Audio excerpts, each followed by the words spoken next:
With a lot of quarterback news from the weekend, I wanted to touch on several teams who had kind of more the bigger news, if you will. We had some starting quarterbacks named, or some quarterbacks named starters from competitions. Then we had some transfers. Then, of course, we have some unfortunate injuries as well. So let's go ahead and dive into the content of the video. But before we do, I just want to encourage you to consider subscribing to our YouTube channel to like any quarterback-related content. As long as it's related to the quarterback, it's fair game here. Let's start with the University of Kentucky, who was in a three-way quarterback competition all the way until yesterday or 2 days ago when Will Levis was named the starting quarterback. Actually, I think it was yesterday.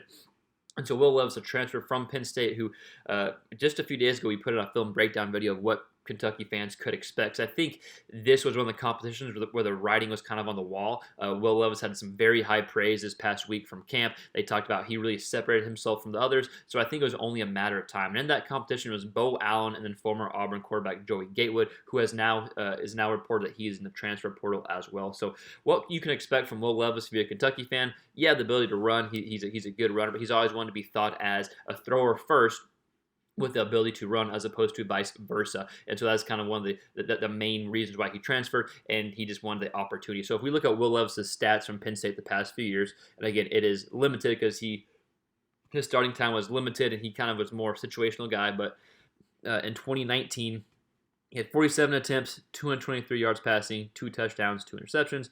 In 2020, 55 attempts, 421 yards passing and 1 touchdown, no picks.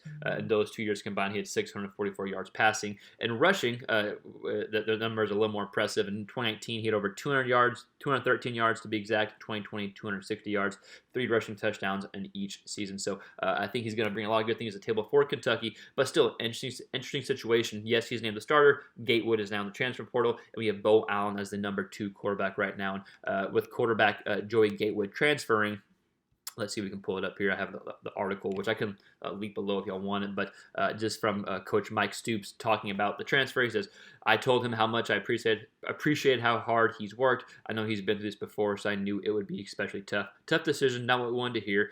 We had the discussion, had a good talk. He handled it completely professional, and really appreciate him. So Gatewood, is in the transfer portal now. It'll be interesting to see where he goes, where he ends up. But right now for Kentucky, we have Will Levis named the starting quarterback, and then we have Bo Allen as the number 2 guy. Let's go ahead and dive into the next quarterback update we will talk about. Former Wisconsin quarterback Jack Coan has been named the Notre Dame starting quarterback. He was named on Saturday, I believe. So he wins the competition between 3 guys. It was him, freshman Drew Pine, and freshman Tyler Buckner. One's redshirt and one is a true freshman. Both are talented guys who are probably going to be future starting quarterbacks. At least one of them will for Notre Dame. But right now the starter is Jack Coan. And so let's look at what he brings to the table, because he did a lot of good things at Wisconsin, right? And so he kind of is easy to forget about because in 2020 he was hurt and was out for the whole year, and Graham Mertz took over. But in 2019, did a lot of good things. Well, that was his only full year as a starter, even though he got starting time in 2019. So let's look at his numbers real quick. And we actually did a film breakdown of Coan yesterday. If you're interested, I will link that below so you can check out kind of more detail what he brings to the table. But his guy's going to take care of the football. He's accurate, and he can push the ball downfield more than you would think from a Wisconsin quarterback. So in 2019, his completion percentage is right under 70, 69.6. He passed for over 2,700 yards.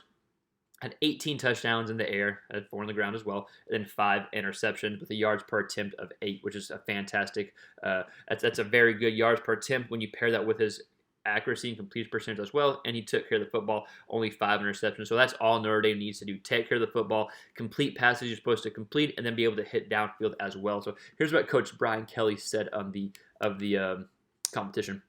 All 3 quarterbacks distinguished themselves in the spring and preseason camp. Clearly, each has the skills necessary to lead, but Jack proved to be more consistent. Therefore, going into our opener gives us the best chance of success. And so there are other articles saying how the experience didn't play a huge role into it. It's more of what he's done in camp and in the spring and the summer, which is probably true, but I do think experience definitely played a role at somehow, some way, just for the simple fact he has starting experience before and was successful. So that is a Notre Dame quarterback update. Jack Coan is the guy moving forward. So let's go ahead and dive into our next school we'll talk about.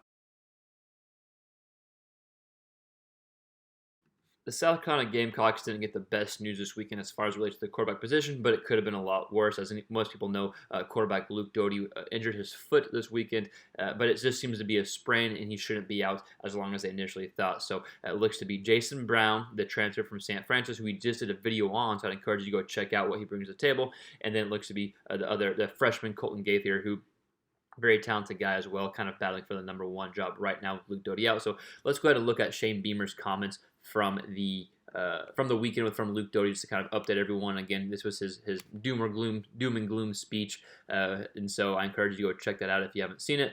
But for those that don't know, Luke Doty, he quote from Shane Beamer here said, "He got stepped on in practice in one of the very last periods in a red zone play. He continued on and ran the ball in for a touchdown. After practice, the foot started bothering him.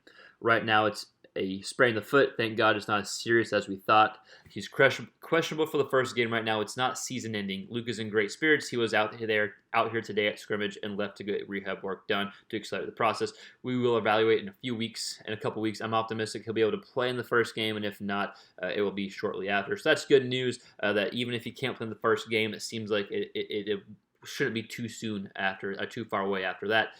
So he's not nearly as serious as they thought. And then so Jason Brown was his first team reps. So did freshman Colton Gaither and redshirt sophomore Connor Jordan.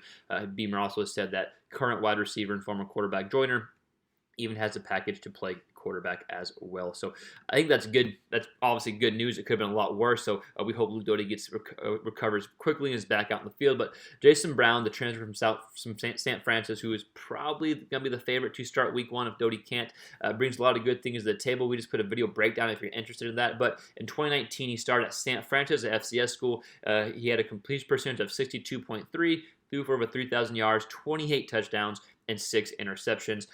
Very good numbers there. Then 2020 did not play because of COVID. So that is the South Carolina quarterback update, and we will move on to our next team. The Texas Longhorns had their scrimmage this past Saturday, and there was really no separation from each guy.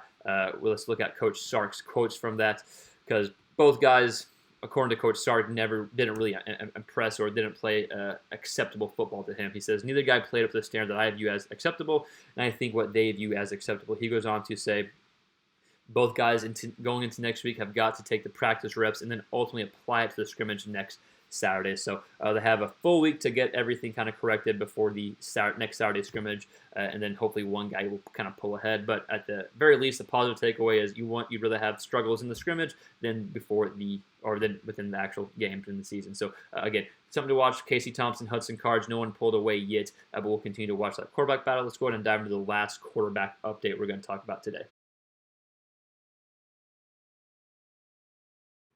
The Auburn Tigers would be the last school we touch on real quick, because they just had their scrimmage this past weekend as well. And there are a few takeaways. The one takeaway for me is no one really kind of separated themselves. Yes, Bo Nix is with the 1s, TJ Finley's with the 2s, and Demetrius Davis, the true freshman, has had a good camp so far, it seems. But the whole thing kind of comes down to this one quote from Harsin: "There's plenty to correct. That will be the focus with the position moving forward this week, is the decision-making process. There were some turnovers, it seems like, so just getting the quarterback to make better decisions is probably what he's kind of referring to."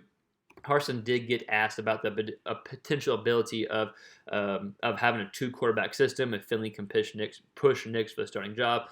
Harsin went on to say this: "Let's be clear, that's not what we're working towards right now. Right now, we're developing each quarterback to go out there, play the position, and be the quarterback." So that's kind of the news there. Not a bunch to take away from, but it seems like they want Nix to be the guy, but there's a potential of Finley continuing to push him to be that starting quarterback. And then good report on the young quarterback Davis developing as well. So that is the quarterback updates from this past weekend. Again, some scrimmage updates, some injury updates, and some quarterbacks being named the starter. But let us know in the comments below what quarterback storyline stuck out the most, what quarterback topic stuck out the most. Let us know in the comments below, and we'll continue these quarterback camp updates as they kind of stroll in, and we'll see you next time.